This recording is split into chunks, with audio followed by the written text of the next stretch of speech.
បាទសួស្តីពុកម៉ែបងប្អូនថ្ងៃនេះខ្ញុំចាញ់មកចែករំលែកទៀតហើយខ្ញុំខានចាញ់វីដេអូយូរហើយបងប្អូនអញ្ចឹងផែកខ្លះក៏បានចាញ់ចំណុចទាំងនេះបងប្អូនហើយផែកខ្លះក៏មិនទាន់បានចាញ់ទេអញ្ចឹងដើម្បីធ្វើការបកស្រាយបងប្អូនអាចស្ដាប់ខ្ញុំឲ្យរហូតដល់ចប់ទៅអញ្ចឹងបងប្អូនមុននឹងខ្ញុំធ្វើការបកស្រាយបងប្អូនជួយចុច Subscribe ម្នាក់មួយមកដើម្បីទទួលបាននូវវីដេអូថ្មីៗបន្តបន្ទាប់ទៀតអញ្ចឹងបងប្អូនបែបនេះជាធម្មតារបស់ខ្ញុំលក្ខខណ្ឌថ្មីរកលុយពី Facebook 2026ត្រូវដឹងមុនគេបើកចង់បានលុយអញ្ចឹងបងប្អូនបើបងប្អូនចង់រកលុយពី Facebook អញ្ចឹងបងប្អូនអាចស្ដាប់វីដេអូខ្ញុំមួយអញ្ចឹងខ្ញុំធ្វើការបកស្រាយឲ្យបងប្អូនអស់ចម្ងល់យើងធ្វើម៉េចថាយើងទទួលបាន 2CM អញ្ចឹងតោះយើងចូលទៅទាំងអស់គ្នាអញ្ចឹងបងប្អូនចុចថយក្រោយអស់ជាជំហានដំបូងបងប្អូនអាចចូលទៅកាន់ Facebook Facebook របស់បងប្អូនអញ្ចឹងបងប្អូនអាចចូលទៅកាន់ Facebook ទាំងអស់គ្នាពេលបងប្អូនចូលមកកាន់ Facebook ហើយអញ្ចឹងអានេះជាការចូលមកកាន់ Facebook របស់ខ្ញុំទេបងប្អូនអញ្ចឹងមកកាន់ Facebook បងប្អូនអាចមើលខាងឆ្វេងដៃវាមានកន្លែងត្រេ3អញ្ចឹងយើងចុចកន្លែងត្រេ3មកចុចមកកន្លែងត្រេ3មកបងប្អូនវាមានពីរជម្រើសបងប្អូនអញ្ចឹងបងប្អូនមានផែកបងប្អូនអាចចង់ចូលទៅផែកណាក៏បានដែរយើងចង់ចុចកន្លែងតពួរផែកនឹងក៏បានចង់ចុចខាងលើក៏បានដែរសិតតែផែកអញ្ចឹងខ្ញុំចូលទៅផែកចំនួន1អញ្ចឹងខ្ញុំចុចទៅផែកនេះទៅ M77 ខ្ញុំចុចចូល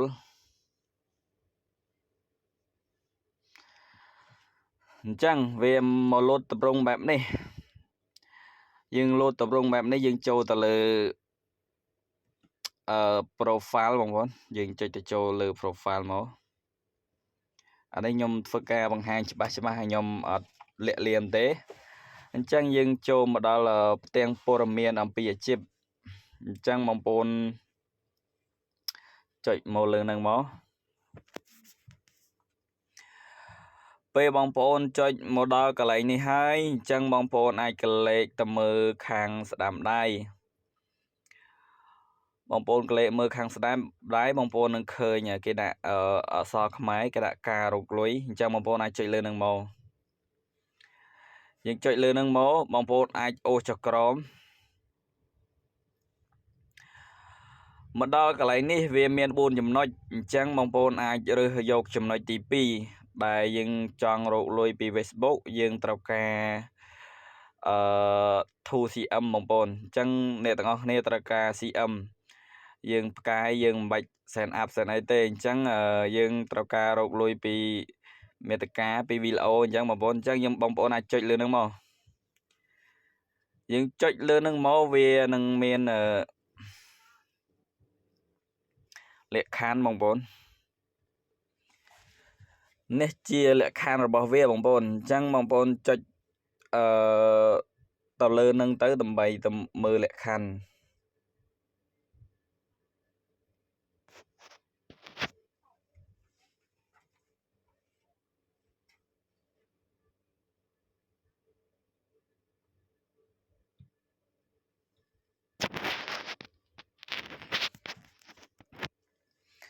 អញ្ចឹងពេលបងប្អូនមកដល់ចំណុចនេះហើយខ្ញុំចង់បញ្ជាក់បងប្អូនបន្តិចចង់និយាយថាផែករបស់បងប្អូនអត់ចាញ់តម្រង់ដូចគ្នាទាំងអស់ទេបងប្អូនចំណាំ Facebook យើងអត់ចាញ់តម្រង់ដូចគ្នាទាំងអស់ទេផែកខ្លះក៏ចាញ់លោត6ចំណុចផែកខ្លះក៏អត់ចាញ់លោត6ចំណុចដែរបងប្អូន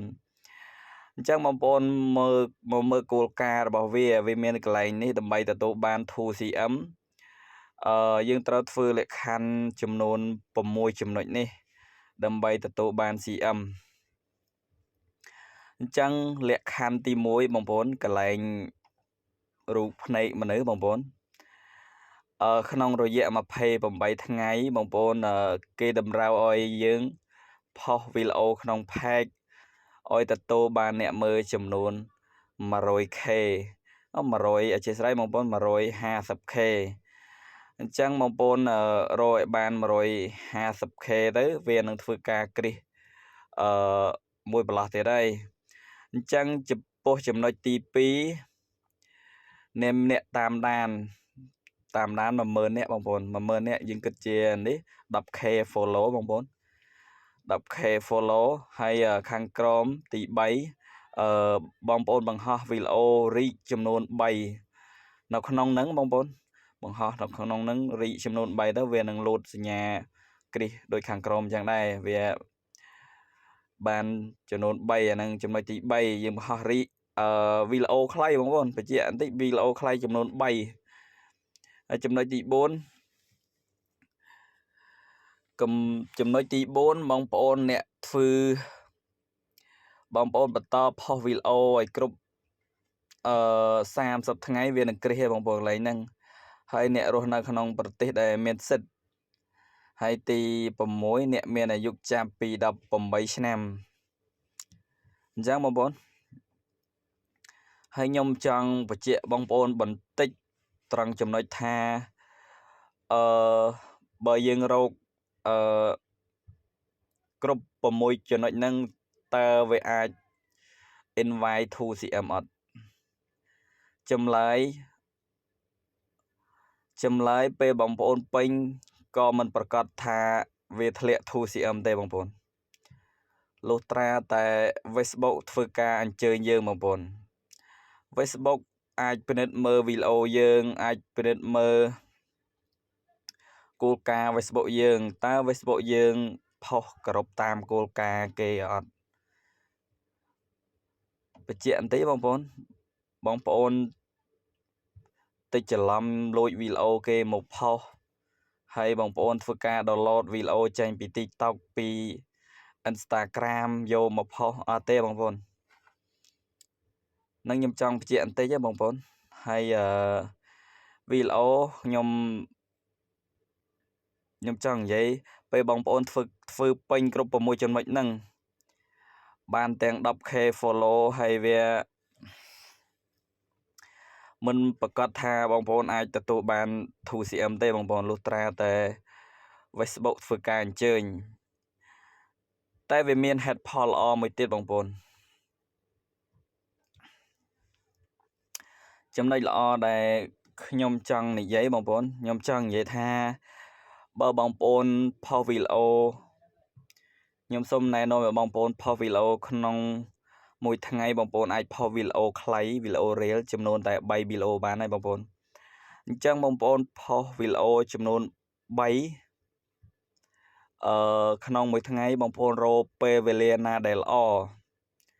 ពេលវេលាណាដែលបើយើងផុសឲ្យខ្មែរមើលបងប្អូនរកពេលវេលាណាដែលគិតថានៅស្រុកខ្មែរយើងម៉ោងសម្រាប់បងប្អូនដូច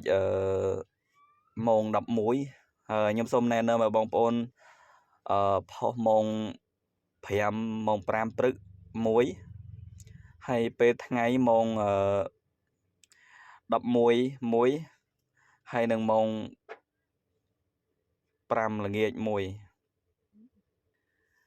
អាហ្នឹងខ្ញុំសូមណែនាំឲ្យបងប្អូនផុសម៉ោងហ្នឹងបងប្អូន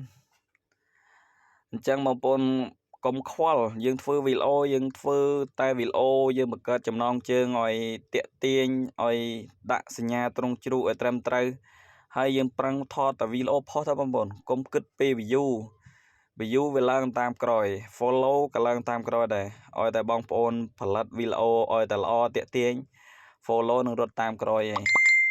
ហើយបញ្ជាក់បងប្អូនបន្តិចបើបងប្អូនធ្វើគ្រប់5ចំណុចនៅខ្វះតែ follow ដូច 150k follow ហ្នឹងអធិស្ឋានបងប្អូនចំនួនអ្នកមើល 150k ហ្នឹងបងប្អូនធ្វើពេញអាហ្នឹង follow បងប្អូនមិនគិតទេ Facebook ឥឡូវយើងធ្វើមិនគ្រប់10k follow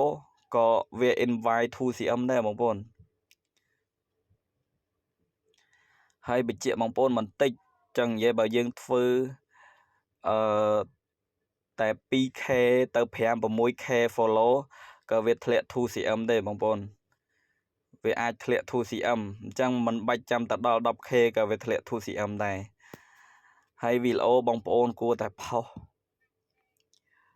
បងប្អូនអាចផុសប្រចាំថ្ងៃបងប្អូនផុសឲ្យមួយថ្ងៃយ៉ាងហោចណាស់ក៏បាន 2-3 វីដេអូដែរបងប្អូនបើបងប្អូនអត់ផុសទេកន្លែងសញ្ញានឹងវាលូតសញ្ញាក្រហមហើយបងប្អូនអញ្ចឹងបងប្អូនធ្វើការផុសជារៀងរាល់ថ្ងៃទៅអញ្ចឹងសម្រាប់ការចែករំលែកខ្ញុំមានតែប៉ុណ្្នឹងទេបងប្អូនបើពេញចិត្តវីដេអូខ្ញុំបងប្អូនអាចជួយចុច Subscribe ម្នាក់មួយទៀតមកបងប្អូនហើយដើម្បីខ្ញុំធ្វើការចាញ់វីដេអូចែករំលែកបន្តបន្ទាប់ទៀតបាទសូមអរគុណ